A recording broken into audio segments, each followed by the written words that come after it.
Hello everyone, welcome to Foreigner Farming in the Philippines. So I think it's been like 5 years. It's been a long time. We're finally continuing on the round tank / tanks.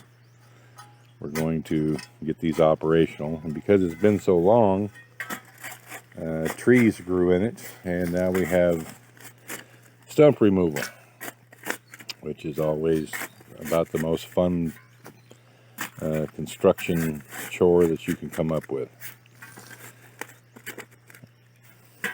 But it's happening, and I'm actually kind of sort of pretty excited about it. I'm just so well. Look, two things: we need to utilize both of these tanks for now for duckweed grow out, and in the future we might be raising something in them, shrimp, tilapia. You don't know, but they're basically unusable the way that they are. I mean, we did put a tarp in that other tank there to have the ability to grow a little bit of duckweed, but look, these tanks need to, they're half done anyway, so they just need to be completed, and that way we'll have them. I won't have to look at them in being incomplete, and being incomplete they're just decaying, so if they're finished we can properly maintain them.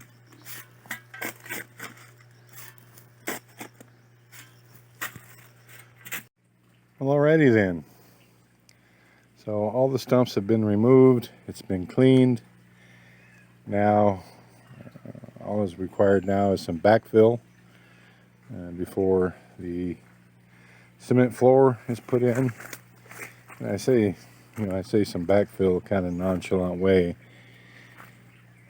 A lot of backfill.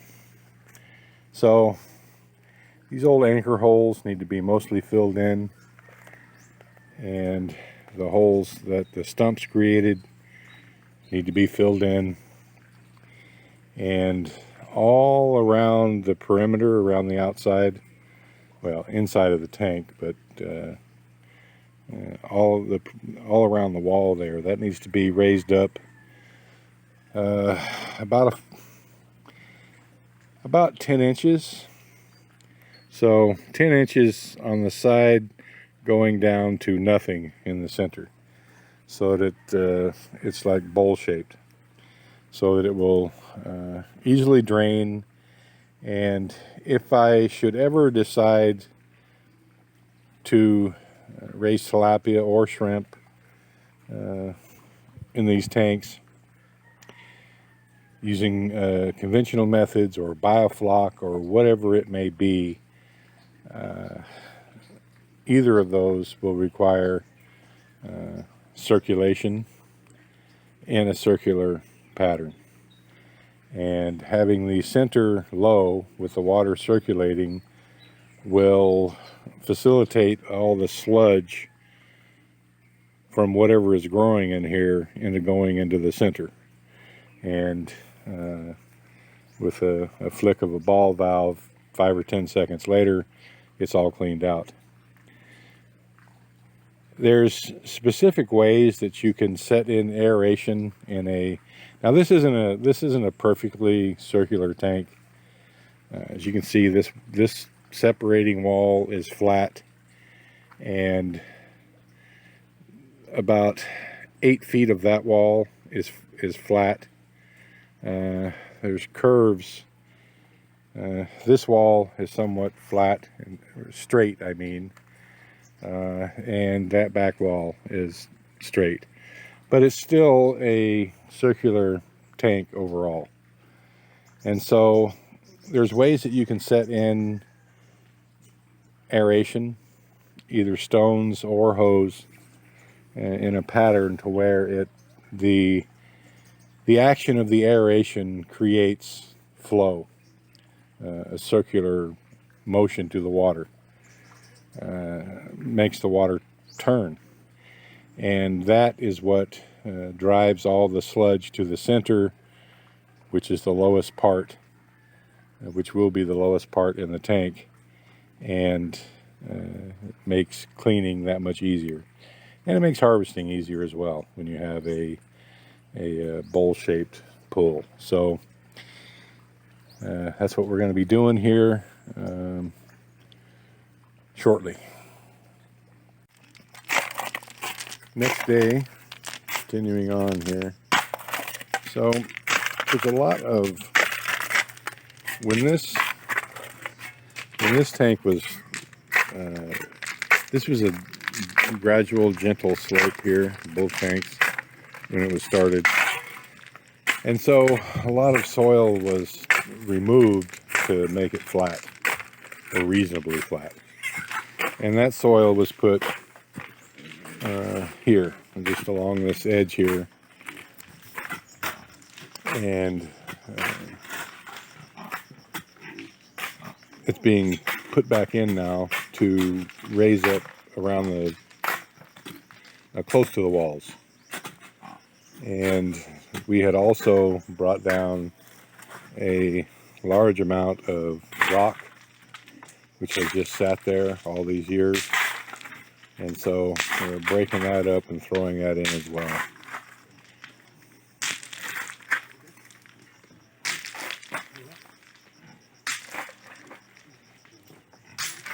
I think the Amigas are getting after old Ray there.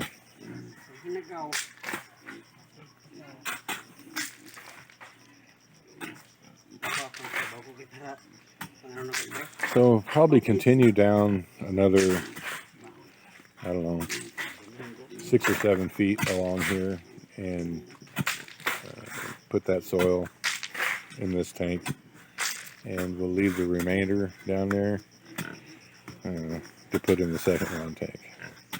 And a good bit of that soil on the other side of Nick there needs to be put against the outside wall of the second round tank, whereas this has already got a fair amount of buildup around it. Some of this back in here is going to be put up against the wall right here for strength and stability. Now, the guys have taken out quite a bit of soil here. A lot of it has been put up against this wall, which is how it's supposed to be. What are you thinking, Swimmer?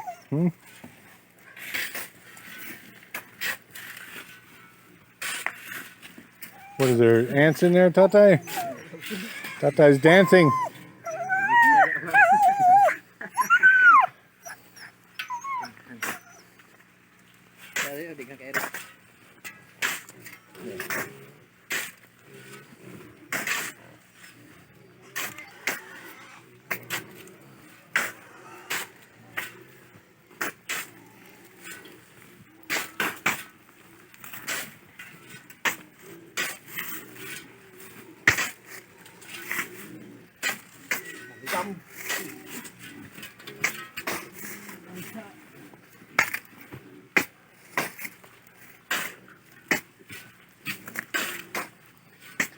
They're moving what has been shoveled into the tank so far, kind of spreading it out, trying to see where we're at. I think we've got enough soil moved into the tank, but it's hard to tell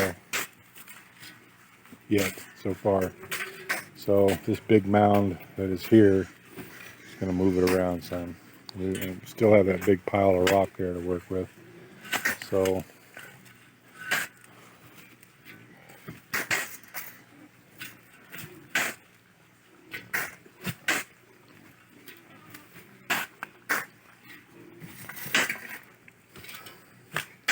So this Tatai, I think the remaining here, let's just bring it up to our line. Okay. This one is the... Well, actually, we're going to put cement there, yeah? This is the... That's the line? All right. Yeah. Then I will add stone and then compact. All right. Yeah, so let's move that out, and then I can tell we're probably not going to have enough with what is here, but we still have to dig that canal. I will continue this portion. Well, we can, just until here? Okay. And then the rest. The rest you get from the other side?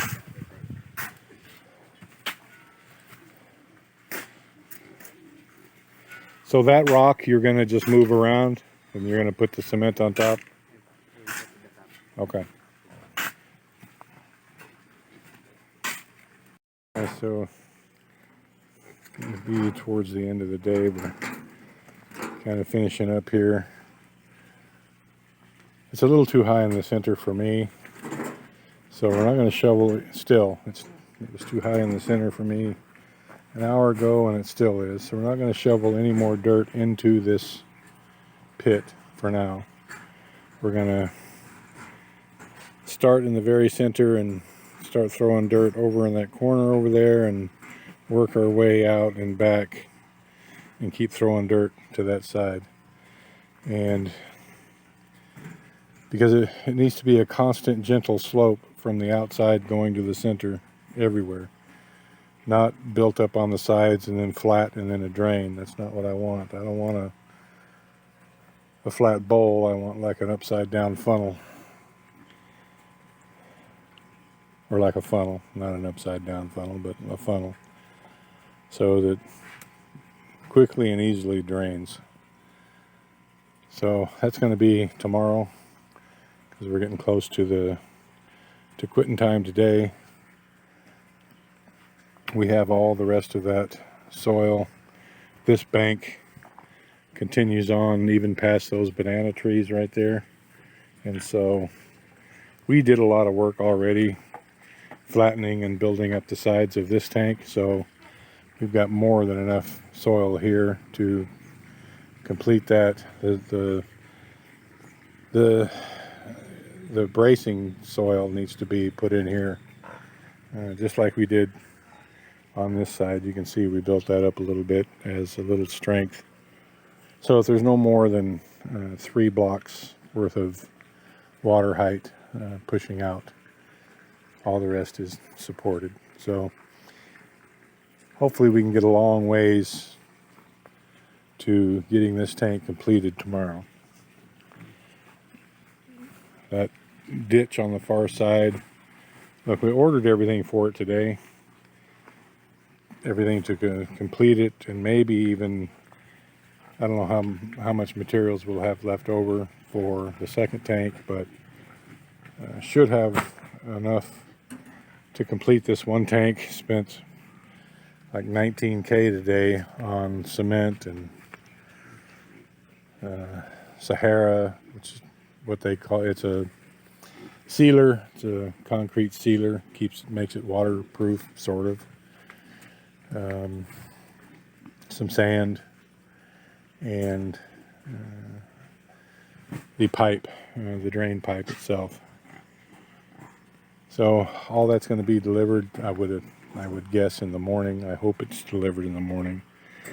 Whether it is or not, there's still several hours worth of work that needs to be done before the cement work begins. And so there's not going to be any creative standing around waiting for the materials to get here. That's not going to happen. We did get the blocks today. I was going to go down and order all this, but I just made Tatai a list and had him go, and he got these blocks already. He was able to bring those back in the truck, but we've already got 20 bags of cement up there, and I ordered 50 more. And that's just too much, too many trips for a multi-cab. So, and the sand, 2 cubits of sand, that's no way that it has to be delivered. So all that is coming in the morning. And we got enough hollow blocks to finish this last portion of this wall here. We need about a dozen, ordered 15. It should be plenty. Thank you, everyone.